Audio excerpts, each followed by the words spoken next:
Good morning, good evening, good afternoon, wherever you are in the world. This is John with Tommy's Top Picks here to bring you your weekly Pokemon market update. Before we get started, if you like this content, please hit the like, subscribe, or other buttons related to this YouTube channel.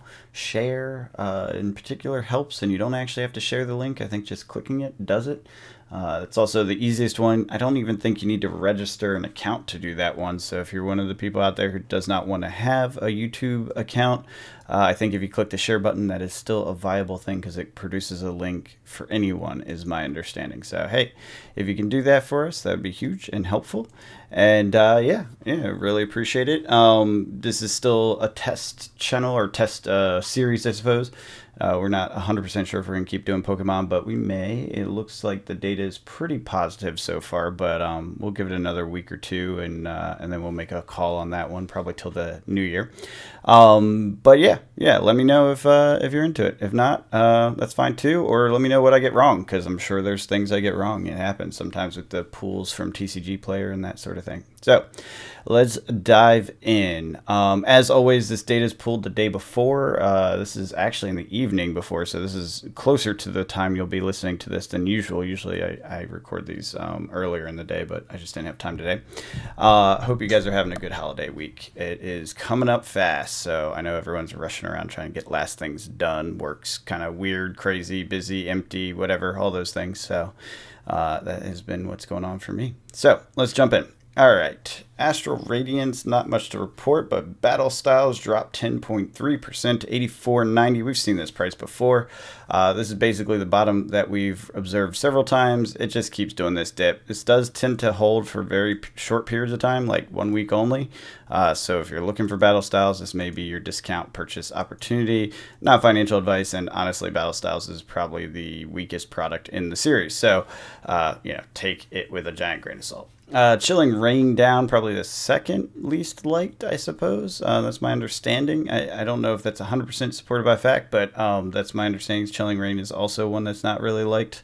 I'm guessing because of the cards that are in there. If you know why, let me know. But that dropped 6.16% to 105 from a 111. It isn't actually that bad. It's not the previous high, so we haven't broken a previous support level. So from a chart analysis standpoint, it's actually a pretty solid place for it to land. Now, if it continues deeper and lower, then we know it's back into the category of disliked. But 105 is very reasonable and respectable number for a booster box. Moving on, Silver Tempest is the next that's notable, up 14.49%. I find this to be crazy because reprints have to be coming, right? Right? Question mark. Everyone's uncertain about that right now, which is the big problem. There's supposed to be some Astral Radiance reprint. There's supposed to be some Fusion Strike reprint. There's supposed to be Evolving Skies reprint, and none of that has come out yet, is my understanding. And the logistics news update is still up there with an updated date. So it seems there's definitely delays in this stuff. Now, I did hear that the beginning of the next set is getting pushed back until March or April next year. So we're going to have multiple months without any new products. So some people are speculating that means that's when the reprints will finally be able to hit retail. So they may have pushed back the next line, essentially to make room for these reprints to come out. That would be interesting. It would have some very dramatic effects on these market dynamics. So I'd like to observe the data and what happens there, and I'm looking forward to if that happens. If it does not happen, then, oh man, all bets are off. I have no idea. It seems like the prices will skyrocket on the key sets that people are very excited about, like Evolving Skies. But then everything else will be kind of in a mishmash of chaos, which is what we've seen in the past. So Silver Tempest at 110, kind of crazy if you ask me. It's a little bit early for that kind of spike, but we'll see if they can get that reprint out. It went from 96, so it was a low previous week. So maybe this is just over exuberance, people just getting too excited about that discount and bought it all the way up to 110, which is now a new high. In my data, that may not be the historic high, just in my data. Sword and Shield booster boxes, 16.18% up to 255, which is crazy. This one was boring, 219, 220 for the longest time, pretty much the whole time. Now it's at 255, and I suppose in the very beginning it was 225, and it jumped up to 242. But there was nothing particularly crazy there. Like it didn't stay there. It came back, flowed back down, and now we're at 255, breaking that previous all-time high within my data. Again, within my data. So there may be historic times like during the booms where some of this stuff is broken that I'm not aware of yet. This is the beauty of tracking data over the long term. You get the time series data and you can use that to analyze things, but you have blind spots until your time series data catches up to real life. So anyways, Vivid Voltage Booster Box up 8.47% to 138. We've seen this again and again. We're just bouncing around between those 130 something and that one kind of 10 to 20 range. It's pretty much done that the whole time, so nothing surprising there. Moving on to booster boxes. Fusion Strike Booster Box is up 7.2%. So it's continued to climb. We've talked about this. I think we had an ARB opportunity before still. I think that is now gone with this. We'll look at the charts to be sure, but I believe that's true. Lost Origins up 6.55 to 678. It has been doing a bit of a bounce up for a while now, so not too crazy. But you look back, 563, 589, down back to 560, back to 580, 630, 670. A little bit of an upward pressure. I have a feeling this is holiday buys and not enough supply. Excuse me, had to cough there. Rebel Clash is down 10%. Interesting situation. I was looking at that not too long ago, but now we're back to that same level. That was the previous low. So we are continuing to test these lows multiple weeks in a row, back to normal in the mid there.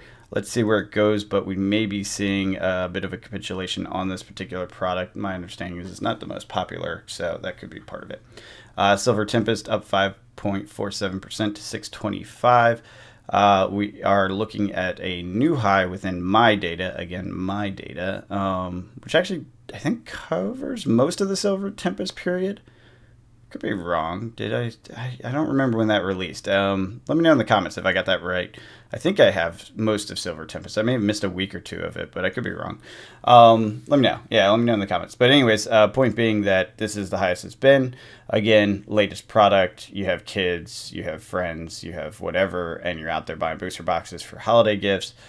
And we know there's supply chain issues. The prices will spike, right? A holiday jump is what I'm going to call this. Until I see data for a couple of years, I won't know if this is true, but I think it's a reasonable suspicion, particularly with them saying that their logistics have been an issue. Moving on to the charts. So, Sword and Shield Core Box 255, like we said, there's not a lot to look at here because we don't have the cases, but it is an interesting piece of data. Like, look at this chart. Boom! Shoots way up at the end here. Usually a spike that big comes with a crash afterwards. I am curious if it goes below 242 next week, because if it goes below, then this is kind of like artificial one-time deal. If it bounces off of it, we may see something, even if it's down to like 235 and then goes back up, we'll see kind of a new floor set here. I don't know if we're at that point yet. It is a base set. We are about to move into the next set. I could see the demand being there. I could see the supply being short, but I don't know, you know. We'll see. We'll let the data tell us. Oops, can't click correctly. There we go. Rebel Clash, we're just talking about this. Okay, so the premium is still intact, but it has reduced. It's only $10 premium per box case situation, so that's very reasonable, almost parity. Nothing really surprising to talk about there. Darkness Ablaze, you still have the arbitrage opportunity. It's $130 a box if you buy a case, $147 a box if you sell the boxes. So then that means you have about a $17 difference if you buy a case of Darkness Ablaze, cut it open, sell the boxes, assuming they sell, which I believe they would. You'll be able to make $15. Now, when you take in taxes and you take in shipping and all that other stuff in there, that becomes very dicey. Like if the prices drop, you're suddenly stuck. Yeah, it just becomes very dicey at $15, but it's there, it exists, so it's worth keeping an eye on it, particularly as this Darkness Ablaze stays stable here. Eventually it will hop higher. If this price stays down, then you have a good opportunity. Honestly, what I expect is people will do that, and either the price of the individual boxes will drop down or the cases will run out and they'll hop up to become parity or close to parity. That's just the nature of supply and demand economics. Moving on. Sword and Shield 4 Vivid Voltage. This one has a $5 parity, $5 arbitrage opportunity. Nothing really special there. Battle Styles, we were just talking about this. Yeah, here's that pattern. A drop, stable, drop, stable, drop. Guess where it's going to be next week? Back at 94. That's my guess. Let's check back next week to see. But based on what we've seen in the past, it just makes sense that that's what's going to happen. Yep, we'll see. Number 6, Chilling Reign. Let's see. This is a premium for the first time in a while now. It was at parity for a while, and then we got some volatility on the individual box prices. Spiked up. Now it's resettling. I'm guessing this is reversion to the mean because you can see this steady climb here, right? And then it stabilized, and then it tried to push higher, and then it failed. It failed to push higher. Still on an upward trend, but it's a slowing trend. So I'm guessing revision to the mean where we'll settle in here. ARB will probably disappear. You'll probably have a few dollar premium on the case, right? So we'll probably settle in and call it 108 or something a box sort of thing on the box price. And then it will stay there until we hit that next supply crunch. Just a guess. That's my thought. That's Chilling Reign.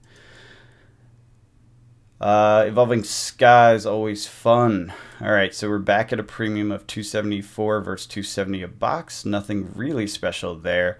We did have our nice little opportunity here that was pretty good. That was like $25 a box, something like that. That one was pretty nice. It is gone now, so move on to the next. Fusion Strike. We have premium. We talked about this last week. It was this situation. I think I suspected it would go sideways and maintain this same arbitrage opportunity. I was wrong. It jumped way above, creating a premium of $5 over the box price. So there's no ARB opportunity for now. We shall see if that corrects, because usually when these new plateaus get hit, there's a little volatility in the initial phase till things settle out.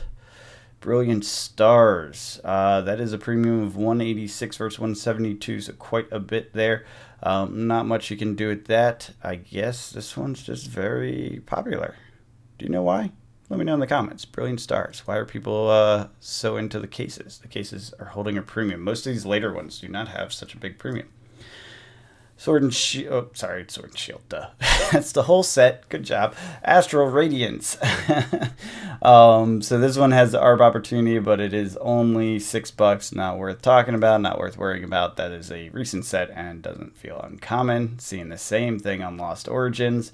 113 versus 114. It's interesting that the cases are slowly rising while the boxes are staying stable.